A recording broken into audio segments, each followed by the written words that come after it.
দোস্ত মোৰ লগত এটা মেচিন আছে এইটো ইয়াৰ কোৱালিটি চেক কৰা এটা মেচিন হয় এইটো যদি আপুনি এনেকৈ অন কৰে না এই পৰিৱেশটোত মানে বায়ুটো কিমান শুদ্ধ কিমান অশুদ্ধ এইটো চেক কৰিব পাৰি এইটো এতিয়া এই গুৱাহাটীখনত যদি আপুনি হাৱাটো চেক কৰে ন এই মেচিনটোৰে আপুনি ভাবিব নোৱাৰে কি লেভেলৰ হাৱা আপুনি প্ৰতি ছেকেণ্ডত খাই আছে আপুনি সদায় দুটাকৈ চিগাৰেট খাই আছে গম পাইছেনে চিগাৰেট নাখালেও আপোনাৰ বডি খাই আছে মানে চিগাৰেট খালে যিমান অন্যায় কৰিলে আহে সপ্তাহত 14টা চিগাৰেট আপোনাৰ বডিয়ে খাই আছে মাহত 60টা চিগাৰেট আপোনাৰ বডিয়ে খাই আছে আৰু এইটো মই এনে বনাই কোৱা কথা নহয় ছুইজাৰলেণ্ডৰ AQI বুলি এটা সংস্থা আছে তেওঁলোকে প্ৰতিখন চহৰৰ হাৱাটো চেক কৰে আৰু তেওঁলোকৰ মতে গুৱাহাটীত থকা মানে সদায় দুটা চিগাৰেট সপ্তাহত 14টা চিগাৰেট আৰু মান্থলি 60টা চিগাৰেট খাই থকা দুই দিন আগত ধ্ৰুৱৰাঠীয়ে এটা ভিডিঅ' দিছে মই পাগল হৈ গৈছোঁ যে 2024 চনত এই পৃথিৱীৰে সবচে বেয়া ইয়াৰ পলিউশ্যনৰ ঠাইটো কোনটো জানেনে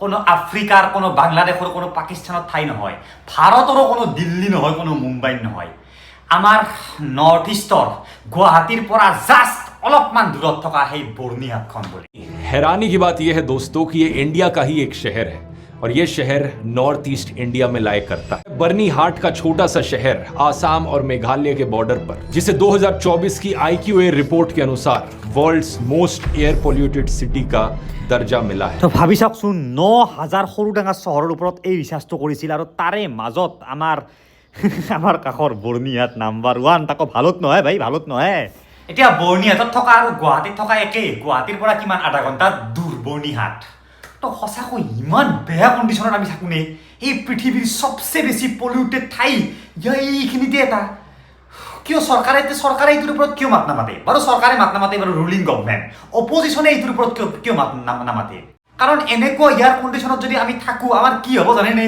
তো এনেকুৱা কণ্ডিশ্যনত থকা মানে আপোনাৰ জীৱনৰ পৰা 10 বছৰ ডাইৰেক্ট মাইনাছ কৰি দিয়ক ভিতৰলৈ সোমাই যায় আপোনাৰ হাওফলৈকে সেই PM 2.5 মই আগতে এটা ভিডিঅ'ত বুজাইছোৱেই যে PM 10 কি PM 2.5 কি কিন্তু প্ৰব্লেমটো হ'ল আমি দেখা নাপাওঁ যে সেই বেমাৰটো ইয়াৰ পলিউশ্যনৰ ফলত হৈছে আমাৰ ধৰক কেঞ্চাৰ হৈছে আমি নাজানো সেই কেঞ্চাৰটোৰ কাৰণ কি কিন্তু আল্টিমেটলি সেই কেঞ্চাৰটোৰ কাৰণ যে এটা এয়াৰ পলিউশ্যন হ'ব পাৰে এইটো কোনো ৰিয়েলাইজেশ্যন নকৰে এনেকুৱা সৰু সৰু বাচ্চাবিলাকৰ আজি কিমান বেমাৰ স্কিনৰ বেমাৰৰ পৰা কিবা বেমাৰৰ পৰা এইবিলাকৰ মেইন কাৰণ হৈছে ইমান জেহৰিলা ডাইৰেক্ট কৈছোঁ ইমান জেহৰিলা হাৱাত আমি বাচি আছোঁ এতিয়া চৰকাৰে ইয়াৰ ওপৰত মাত নামাতা অপজিশ্যনে মাত নামাতাৰ কাৰণ কি জানেনে মানে ক'লে কথাটো অলপমান বেয়া শুনি কিন্তু সঁচা কথা চৰকাৰৰ ভোট বেংকটো কোন হয় বেছিভাগ আমাৰ দৰে মানুহ যোনে বহুত কষ্টত আমি থাকোঁ আমি এসাঁজ খাই পিনে এসাঁজৰ কথা ভাবিব লগা হয় মানে বেছিভাগ মানুহে তো যি মানুহে এসাঁজ খাই পেলাই এসাঁজৰ কাৰণে ভাবিব লগা হয় সেই মানুহৰ কাৰণে এইটো মেটাৰ হ'ব পাৰে নেকি যে ইয়াৰ পলিউশ্যন কিবা পলিউশ্যন সেই মানুহখিনিয়ে যোন মানুহখিনিয়ে খাব পোৱা নাই ভালকৈ যোন মানুহখিনিক যদি ফ্ৰী চাউল 2 কেজি সিহঁত সন্তুষ্ট সিহঁতে বাৰু ইয়াৰ পলিউশ্যনৰ কাৰণে কেতিয়াবা যাব নেকি ৰাস্তাত আন্দোলন কৰিব এইটো চৰকাৰেও জানে এইটো অপজিশ্যনেও জানে ৰুলিং গভৰ্ণমেণ্টেও জানে সিও জানে যে আমি ইয়াৰ পলিউশ্যন মেটাৰ হিচাপে ল'লে আমি সিমান ভোট নাপাম সিমান সেই নাপাম যদি আমি বেলেগ এটা বস্তু মেটাৰ হিচাপে লওঁ যিটো বস্তু দেখি যিটো বস্তু ভিজুৱেলাইজ কৰিব পাৰি যে ৰাস্তা এটা বনাই দিছোঁ যিটো ৰাস্তা হয়তো ইমান দৰকাৰ নাছিল তথাপিও ৰাস্তাটো বনাই দিছোঁ তাৰ সৈতে আমি কি ভোট খুজিব পাৰিম কিন্তু আমি ইয়াৰ কোৱালিটিটো ভাল কৰিছোঁ তাক আমি ভোট কেনেকৈ খুজিম হা সেইটো মেটাৰ কাৰ কাৰণে ইমান কৰিছে এইখিনি মানুহৰ কাৰণে মেটাৰে কৰা নাই মেটাৰ কৰি আছে অনলি অলপমান হাইলি ধৰক এডুকেটেড মানুহ বা যোনে এইটো বস্তু ভালকৈ জানে তেওঁলোকৰ কাৰণে কিন্তু তেওঁলোকেতো ইমান বেছিকৈ ওলাই নাহে কাৰণ তেওঁলোকৰ সংখ্যাটো ইমান নাই সংখ্যা আছে বেছিভাগ সাধাৰণ মানুহে তো সাধাৰণ মানুহক লগত যিটো খায় চৰকাৰেও সেইটো কৰে তো আল্টিমেটলি ক'ব গ'লে আমাৰ কি উপায় নাই নেকি আৰু এনেকুৱা জেহৰিলা হাৱা খাই আমি থাকিব লাগিব এনে দিয়ক উপায় নাই কাৰণ আমাৰ চৰকাৰ নিমাত আজি আৰু আমিনো কি কৰিম এতিয়া কেইটামান মই বাৰু উপায় কৈ আছোঁ আপোনালোকক যে এইকেইটা অৱলম্বন কৰি আমি কিছু বাচি থাকিব পাৰোঁ এই জেহৰিলা গেছ চেম্বাৰটোত থাকিও তো শুনক কিন্তু তাৰ আগতে যে আপোনালোকে বিনমৰ কথা জানে এইটো এটা এপ প্লে ষ্টৰতো আছে এপ ষ্টৰতো আছে যিটো এপ আপোনালোকে শিকিব পাৰে ডেচিশ্যন এটা লিংক আছে তাৰ পৰা ডাউনলোড কৰক 10 লাখ টকাৰ আপুনি ডেমো পইচা পাব, মানে ৰিয়েল পইচা নহয়, তাৰ জৰিয়তে আপুনি শিকিব পাৰে মাৰ্কেটত সেই কৰা, এনালাইচিছ কৰা, কেনেকৈ পইচা উঠিব, কি ট্ৰেডিং কৰা শিকিব পাৰে, আৰু তাৰপিছত আপুনি ৰিয়েল কেছেৰে খেলিব পাৰে। ধৰক মই এইটো উঠিব মই উঠাত লগাই দিছোঁ, যদি মোৰ প্ৰেডিকশ্যনটো মিলে তেতিয়াহ'লে এই 4,000 টকাৰ পৰা মই 7,400 টকা পাই গ'লোঁ। আৰু এই পইচাটো মই লগালগ লৈ আহিব পাৰোঁ বেংকৰ একাউণ্টলৈকে, UPI দি হওক, বেংকেদি হওক, তাৰপিছত Paytm দি হওক, ধুনীয়াকৈ। তো যাওক ডেজিশ্যনৰ পৰা ডাউনলোড কৰক আৰু এই ট্ৰেডিঙৰ এই জগতখনত আপুনি শিকক, তাৰপিছত নিজে কৰক। আৰু এতিয়া বেক টু পলিউশ্যনৰ গুৱাহাটী। চাওক গুৱাহাটীত ইমান পলিউশ্যন হৈছে বা কিয়? ইয়াততো ইমান ডাঙৰ ইণ্ডাষ্ট্ৰিও নাই। 2-3টামান কাৰণ আছে পলিউশ্যনৰ, কিন্তু আমি যোনখিনি ঠাইত জন্মিছোঁ এই ঠাইখিনিৰ অলপমান প্ৰব্লেম আছে। এই ঠাইখিনিৰ ওপৰেৰে এখন মস্ত ডাঙৰ ৱাল আছে, আপুনি দেখিছেনে? মানে মই হিমালয় পৰ্বতৰ কথা কৈছোঁ। এই পৰ্বতখনৰ কাৰণে হাৱাটো ফ্ল' কৰিব নোৱাৰে হা, এইটো এটা নামো আছে ভেলি এফেক্ট বুলি, যাৰ ফলত যিটো হাৱা, সেই হাৱাটো ষ্টক হৈ যায়, ট্ৰেপ হৈ যায় ঠাইখিনিত। সেইবাবে আমাৰ ইয়াতকৈ আপোনাৰ চাউথৰ ফালে পলিউশ্যনটো কম।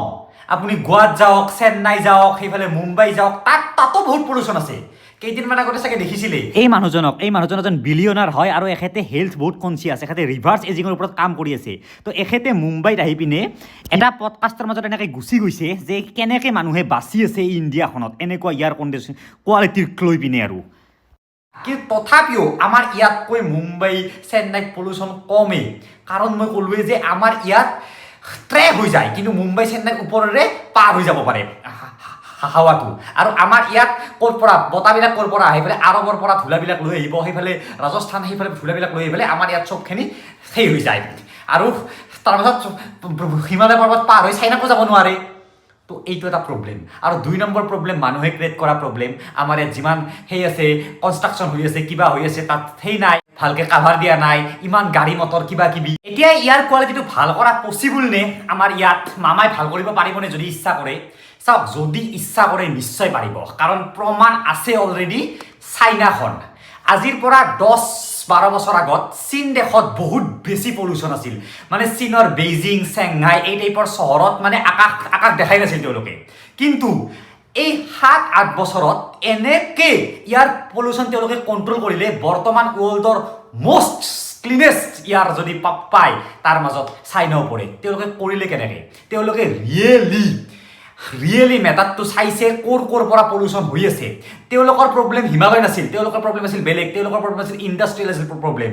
তো যিমান ইণ্ডাষ্ট্ৰি আছিল চব ৰেচিডেঞ্চিয়েল ঠাইৰ পৰা, চহৰৰ পৰা দূৰত লৈ গ'ল। গাড়ী মটৰবিলাক একদম কমাই পিনে বেছিভাগ গাড়ী মটৰ বেটাৰীৰ কৰিলে, কিবা কৰিলে, তাৰপিছত এনেকুৱা বহুত কিবা কিবি কৰিলে, যিটো আমাৰ ইণ্ডিয়াতো কৰা পচিবল। আমি সদায় কম্পেয়াৰ কৰোঁ কাৰ লগত? ভাৰতখনে পাকিস্তানৰ লগত, ভাৰতখনে কম্পেয়াৰ কৰিব বাংলাদেশৰ লগত। কিন্তু আজিৰ দিনত যদি ভাৰতে কম্পেয়াৰ কৰে চাইনাৰ লগত, চাইনা ক'ত, ভাৰত ক'ত, মাথা পাগলা হৈ যাব। তো এইটো পচিবল। কিন্তু মই ক'লোৱে, ইয়াৰ পলিউশ্যন ঠিক কৰিব গৈ আমাৰ চৰকাৰেতো ভোট নাপায়, আৰু আমাৰ সাধাৰণ মানুহখিনিয়ে ইয়াৰ পলিউশ্যনৰ লগত দূৰ দূৰণলৈকে কোনো কানেকশ্যন নাই। তেওঁলোকক জাষ্ট ফ্ৰীত লাগে বস্তু, বা মানে হাৰ্ছ ৰিয়েলিটি এইটোৱে। এতিয়া চৰকাৰ বাদ দিয়ক, আমি নিজাববীয়াকৈ কি কৰিব পাৰোঁ? চাওক, যদি আপোনালোকে গুৱাহাটীত ওচৰে পাজৰে থাকে, বা যদি গাঁৱত থাকে, এইটো নাভাবিব আপুনি খুব ভাল হাৱা খাই আছে। আপুনি আকাশখন চাওক, যদি ক্লিয়াৰ স্কাই দেখা নাই, এতিয়াও যদি আপুনি ধুন্দলা দেখি আছে, আৰু আপোনাৰ ঘৰত যদি স্পেচিয়েলি সৰু বাচ্চা আছে, সৰু বাচ্চা নাথাকিলেও ঘৰত সৰু বাচ্চা আছে, এটা এয়াৰ পিউৰিফায়াৰ কিনি লওক। এয়াৰ পিউৰিফায়াৰে কি কৰে? বাহিৰৰ হাৱাটো চাফা কৰিব নোৱাৰে, আপোনাৰ ঘৰখনৰ ভিতৰৰ হাৱা, ছাৰ দেৱাৰীৰ ভিতৰত হাৱাটো কমচে কম চাফা কৰি ৰাখিব। মই কৈ আছোঁ এনেকুৱা এয়াৰ পিউৰিফায়াৰৰ কথা। এইটো ফিলিপছৰ হয়, 5-6 হাজাৰমান টকা পৰে, আৰু এইটো ইমানমান ডাঙৰ ৰুম এটা ক্লিন কৰাৰ কাৰণে এইটো যথেষ্ট। এইটো কিনোতে মই আনবক্সিং কৰিছিলোঁ, তাত তলত 2-এটা কমেণ্টো পাইছিলোঁ যে হ'ব দেই এয়াৰ পিউৰিফায়াৰ বৰ গোটেই। কিন্তু এইখিনি মানুহৰ যেতিয়া বেমাৰ হ'ব, তাৰ ৰিজনটো যি সেই কি বুলি কয়, মানে বেয়া হাৱা, এইটো গম নাপায়। এতিয়া এইটো কাম কেনেকৈ কৰে জানেনে? মই দেখাই দিছোঁ। ইয়াৰ ভিতৰত এটা ফিল্টাৰ আছে, এইটো হেপা ফিল্টাৰ বুলি কয়, এই ফিল্টাৰ। তো এইটো অন কৰি দিয়াৰ লগে লগে যিমান হাৱা আছে ৰুমটোত, সেই হাৱাখিনি টানিব ধৰিব ভিতৰলৈকে, আৰু এই ফিল্টাৰটোৰ মাজেৰে হাৱাটো লৈ পিনে আৰু হাৱাটো এৰি দিব। তো এনেকৈ চাৰ্কেলত ঘূৰি থাকিব, আৰু যেতিয়া গোটেই হাৱাটো পূৰা ইয়াৰ মাজেৰে সোমাই পাৰ হৈ যাব, তেতিয়া কি হাৱাটো ক্লিয়াৰ হৈ গ'ল নে নাই? তো এনেকুৱা ছিষ্টেমত আপুনি ইয়াৰ পিউৰিফায়াৰ ব্যৱহাৰ কৰিব। আপুনি ভাবিব নোৱাৰে আমাৰ অসমতে কিমান মানুহ সদায় মৰি আছে ইয়াৰ পলিউশ্যনৰ কাৰণে বেমাৰটোৰ নাম ইয়াৰ পলিউশ্যন নহয় ইয়াৰ পলিউশ্যনৰ কাৰণে হাওফাওৰ বেমাৰ কিবা কেঞ্চাৰ কিমান কি হৈ থাকে কিন্তু মই ভালদৰে জানো এনেকুৱা ভিডিঅ' বনাই একো লাভ নাই মানুহে মোক দুই এটা গালিহে দিব যে বৰ ইয়াৰ এইফালে কথা কওঁ বৰ কিবা প্ৰব্লেম হৈ আছে সেই কৰ অমুক কৰ হেল্প কৰ অমুক কৰ ভোগ কৰ চৰকাৰেও এইটো কথা ভালকৈ জানে যে এইবিলাক কথা কৈ লাভ নাই চৰকাৰেও সেইবাবে ইয়াৰ পলিউশ্যন পলিউশ্যন এটা দূৰ এইবিলাক মেইন প্ৰব্লেমবিলাক দূৰত ৰাখে আৰু বাকী প্ৰব্লেম ক'বা কিবা কৰা হিন্দু মুছলিম কাজিয়া অমুক কাজিয়া ভোগ কাজিয়া এইবিলাকৰ মাজত সোমাই পিনে দেশখন চলাই আছে উপায় নাই আমি এনেকৈ থাকিব লাগিব কাৰণ আমি এনেকুৱা এখন দেশতে জন্ম লাভ কৰিছোঁ য'ত বস্তুবিলাক চব ট্ৰেণ্ডিঙত চলে আৰু যদি কেতিয়াবা যদি ইয়াৰ পলিউশ্যন ট্ৰেণ্ডিঙত আহে সেইটো বেয়া ট্ৰেণ্ডিঙত চলিব তাৰপিছত আৰু নোহোৱা হৈ যাব সঁচাকৈ বেয়া লাগে উপায় নাই থেংক ইউ ছ' মাছ